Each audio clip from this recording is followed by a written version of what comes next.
Greetings, ladies and gentlemen, boys and girls. Welcome to the Brian Dainsberg Podcast, Christian Living in a Complicated World. I'm your host, Brian Dainsberg, lead pastor of Alliance Bible Church, located in beautiful southeast Wisconsin. We're in the middle of a series on politics, and I want to review some of the ground we've covered before we go into this new stuff today. When I talk about politics, I'm referring to something very specific. Jonathan Leeman puts out a three-part definition. Politics refers to the institutional activity of governance over an entire population, backed by the power of coercion, which in varying degrees will be regarded as legitimate. Take an example, just to make sure we know what we're talking about. Speed limit laws and enforcement. Politics is, first of all, an institutional activity of governance. Okay, so there is a group of governing leaders somewhere that exercise the governing activity of establishing the 25 mile per hour speed limit on the road that I live on. That is, there was an institutional activity of governance. That speed limit is incumbent on the entire population. It governs Hondas, Toyotas, male, female, senior citizens, teenagers. And the speed limit is backed by the power of coercion. That is, it is enforced through law enforcement officers or radars or whatever, who maybe dispense tickets and fines as coercion to bind the speed limit code on the entire population. So we talk about politics. This is what I have in mind. It's important to think about, keep that in mind as we peruse this. Now, in part one, I talked about the fact that the line between religion and politics may not be as hard and fast as we think. The public square, the political world, is nothing more or less than a battleground of gods, each vying to push the levers of power in its favor. Leeman puts it this way. He says, what a nation's constitution and laws represent is an amalgam of competing values and religious commitments cobbled together over time by compromise and negotiation. In the battleground of gods called the public square, the law books present a record of which gods won a majority when the vote was taken, or which could secure a high court decision. If the above is true, then all churches are political, and politics is religious. Now, this does not mean that there should be overlap of church and state. Merely, it's pointing out the fact that all churches are political in some way, shape, or form, and politics is religious in some way, shape, or form. I mean, there are two examples that make this very clear. The issue of abortion and gay marriage. Abortion was a so-called religious issue long before it was a so-called political issue. Same goes for gay marriage. Marriage is one man, one woman for life. The marriage issue was a biblical issue long before it was a political issue. Second thing I talked about in that first part is the starting point for prioritizing religio-political views.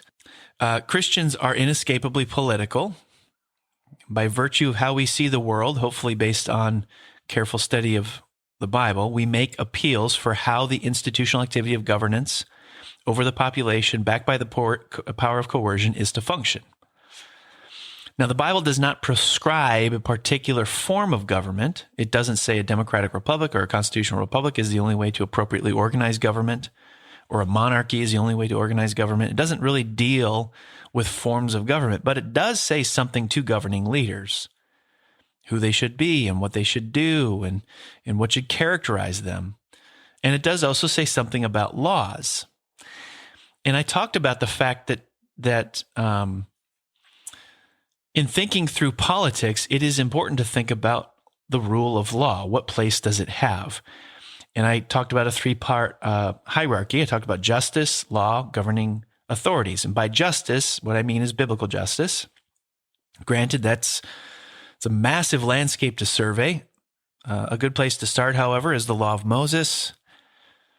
One of the things the law of Moses accomplishes is reveal to us the nature of God's character. The law he handed to Israel wasn't random and arbitrary. It was an outworking of his essence and being, and we know God is perfectly just. So if we want to know what justice is, start with the law of Moses, the only flawless codified system of law ever possessed by humanity. This is what I mean by justice. It's justice according to the Bible. It's justice according to the character of God. The second concept I talked about is law. This is where I think Martin Luther King Jr. was spot on. In his letter from Birmingham jail, he wrote that a just law is one that squares with the moral law of God. King was processing what human laws are just and what human laws are unjust. And his argument, and I think he's right, is that a just human law is one that squares with the moral law of God. He's thinking of laws in terms of biblical justice. He's starting with the moral law of God, with biblical justice, which is the standard of justice, and asking, how does this human law codified in my country or community square with the moral law of God? And the third concept is governing leaders. Governing authorities, governing leaders are the people you voted for. And the question I'm wrestling with regard to governing authorities is, do they view themselves as subordinate to biblical justice and the laws that ought to be birthed out of biblical justice? Are they subject to the laws of the land? They are. We know that they are, but do they acknowledge and believe they are? And the third thing we talked about is remembering the limits of just laws. Thinking God's thoughts after him and imaging Christ to the world will never be achieved through the establishment and enforcement of just laws. The Bible storyline could not be clearer on that. What the law of Moses was unable to do, Jesus does through his work and his Spirit. This is why politics is secondary to the mission of the church. This is why I'd rather see my neighbor converted to Christ than to my political point of view. There will be Republicans and there will be Democrats in hell. So what really is ultimate? Now, in the last episode, I argued that the Noahic covenant provides the foundation upon which notions of governmental oversight are provided for in skeletal form. That is, the Noahic covenant contains the ingredients for the development of institutions and associations that serve the purpose of the threefold ethic the Noahic covenant outlines. And that threefold ethic is procreation, eating, and administering justice. Now, in that last ethic regarding justice, it's interesting to observe that God did not authorize human beings to penalize crimes committed against him, like idolatry, but only crimes committed against one another. The Noahic covenant, which is still binding today, does not authorize government to punish bad theology, just bad behavior. And so it follows that government has a legitimate role in establishing a common morality, but not a common religion. Now, note well on this, I think secular people will have a hard time deciphering the difference between a common religion and common morality, because they often see morality itself as religious. Okay, but from a biblical perspective, these things they can be distinguished. This leads me to the idea I want to reflect on today. The main idea is this: Christians should work for Christian conceptions of justice in the public square. Christians should work for Christian conceptions of justice in the public square. If the Noahic covenant authorizes governments to establish not a common religion, but a common morality, what standard of justice did God expect judicial institutions to operate by? God expects the state to uphold a common good, a common morality, not a common religion. It's there to punish bad behavior, not bad doctrine. They are responsible to maintain social stability. But how would people who don't subscribe to the Christian scriptures, who don't follow Jesus, determine what that morality should be? Again, we're going to use the Bible to answer the question because it's the only way we can. The short answer is God expects them to hold to a biblical morality in their governing. David Van Drunen, whose book I highly recommend, has a very, very lengthy quote that explains this. I want to read it. He writes, "The Old Testament contains many accounts of judgment God brought or promised to bring upon wicked Gentile nations and their rulers." Now, when you hear the word Gentile, think secular. Okay. The Old Testament contains many accounts of judgment God brought or promised to bring upon wicked Gentile nations and their rulers. In one of the most famous, God rained fire and brimstone from heaven upon Sodom and Gomorrah in response to the great outcry against these cities and their, quote, very grave sin, end quote. The Old Testament prophets also provide numerous examples through their oracles against non-Israelite communities. Such oracles appear in all the major prophets: Isaiah, Jeremiah, Ezekiel, some of the minor prophets, Amos. The oracles serve different purposes in different contexts, but many of them announce coming divine judgment against these nations' sins, and some of them address rulers specifically. They often target nations that have opposed or mocked God's covenant people. Surely a source of encouragement for the church and of warning for hostile governments today. God held all of these nations accountable and permitted them no space for neutrality. It is remarkable that in the text cited above, God never judges these nations or their rulers for idolatry as he did with Israel. This indicates that he did not condemn them for failure to establish true religious worship and exclude the non-compliant. God condemned them instead for egregious acts of injustice or crimes against humanity. Amos 1 and 2, for example, he brings charges for acts such as slave trading, violating treaties, and ripping open pregnant women. This makes sense. God holds governments and their officials accountable for promoting justice, but does not wish them to exclude people on the basis of religious identity. God ordains commonality and accountability simultaneously. Many nations and their rulers have not had and do not have knowledge of the Christian scriptures, and God holds them accountable for administering justice nonetheless.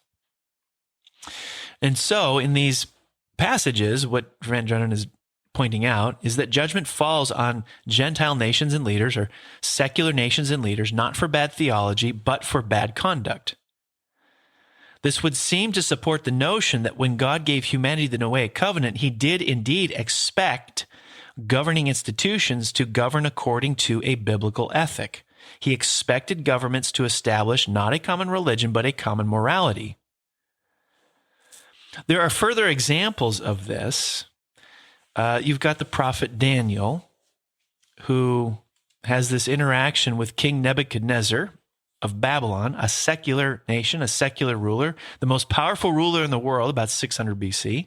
And Daniel said to him, "O king, let my counsel be accepted to you. Break off your sins by practicing righteousness and your iniquities by showing mercy to the oppressed, that there may perhaps be a lengthening of your prosperity."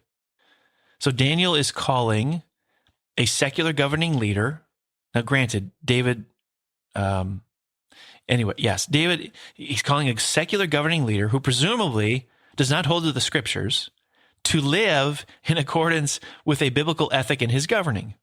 Daniel calls him to break off his sins and to practice righteousness. So just because he doesn't subscribe to the Christian scriptures doesn't mean he's given a pass in behaving or governing in ways that align with a biblical ethic. In the New Testament, John the Baptist rebuked Herod the Tetrarch, who was a civil governor under the Roman Empire. He rebuked him, quote, for Herodias, his brother's wife, and for all the evil things Herod had done. Certainly, John's rebuke of this quote, all the evil things, included many acts that Herod had done as a governmental ruler. So John the Baptist, a Christian, is calling him out for his failure to live in accordance with biblical morality, as if that was truly an expectation that God had.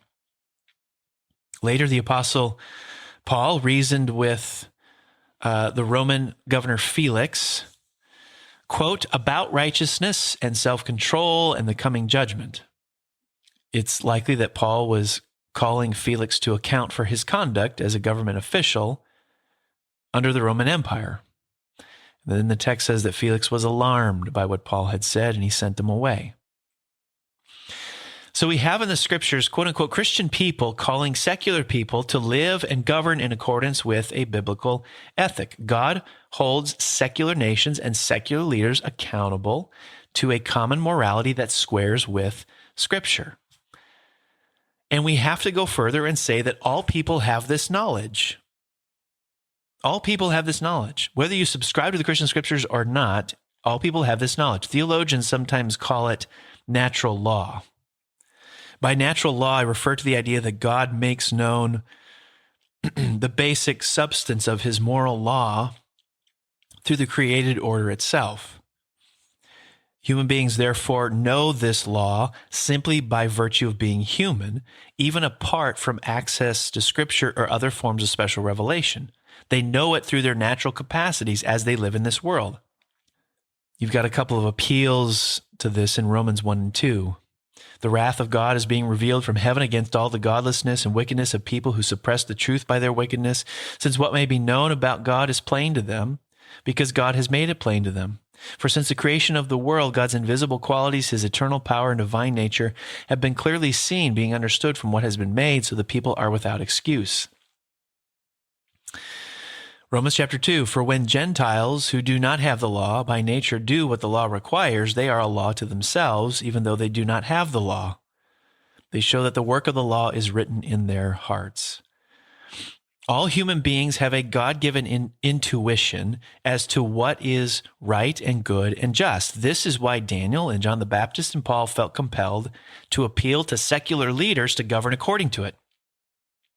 This is why God has and will judge nations and national leaders according to it. Therefore, Christians should work for Christian conceptions of justice in the public square. Now, I want to briefly tie that idea back to something I talked about in part 1, this starting point for prioritizing religio-political views. I talked about the need for a nation's laws to square with conceptions of biblical justice. I agree wholeheartedly with Martin Luther King Jr. on this. He wrestled with this, right? His conclusion is that a just law is one that squares with the moral law of God. So the law against killing squares with the moral law of God. Thou shalt not kill. The law against stealing squares with the moral law of God. Thou shalt not steal. What other laws do our nations need that work to square themselves with the moral law of God? Well, Christians need to proactively work to establish those and push for those. What laws on the books are unjust and don't square with the moral law of God? Christians need to work to remove or replace those. Now, just as a quick side note, there is an idea out there called theonomy, which basically says let's reinstitute the Mosaic law for the United States. I'm not arguing for that. I don't think that does a responsible job of handling the Mosaic law in light of Christ. However, there is a transcendent law that continues to this day over all of humanity, which is the moral law of God, which is why I've been very careful to make sure we use that language. Now, moving from the moral law of God, moving from a common biblical morality to specific laws and policies isn't easy in some situations. I mean, what should the corporate tax rate be? What is the line of demarcation between a just rate and an unjust rate? That's not easy. The minimum age for voting. What is the line of demarcation between a law that establishes a just age versus an unjust age? That's not easy. But there are some examples that are clear-cut. Killing. And I would put in that category abortion. You can see my podcast, listen to my podcast on that one. Stealing, lying. We have laws against perjury, defamation, obstruction. Moving from the moral law of God to specific laws and policies isn't necessarily easy in some situations, but the principle remains in spite of the complexities. Christians need to work for Christian conceptions of justice in the public square. Now, how do we do that? Well, in our country, you can do that at the ballot box. You can do it by speaking up like Daniel did and John the Baptist and the Apostle Paul, through organizations that you involve yourself with. The ways in which this influence is exercised is voluminous. Christians should work for Christian conceptions of justice in the public square. Now, as we do that, as we work for Christian conceptions of justice in the public square, there's one other caveat I want to add to this. We have to have our expectations tempered. The Bible simply does not have high expectations for unbelieving people.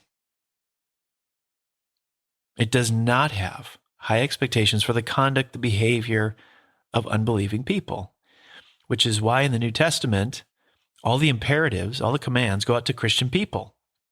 So that should temper our expectations. We need to make sure that we have realistic expectations when we call non-Christian people to govern or behave in ways that accord with biblical justice, Christian notions of justice. Now, even though that we should have those expectations tempered, doesn't mean then that Christians just kind of throw in the towel. I think there's plenty there in the scriptures to establish this main idea that Christians ought to work for Christian conceptions of justice in the public square. That's it. Part 3, thoughts on politics. I've got one more for you. Next month, we'll do part 4. We're going to look at Romans 13 and see what are some of the implications of that for us as we think about, it's not what you think it is, actually. It's going to be a little different take on that one. But we'll see what that has to say about our involvement with politics. Thanks for tuning in. I appreciate it as always. Have a great day, and we'll see you next time.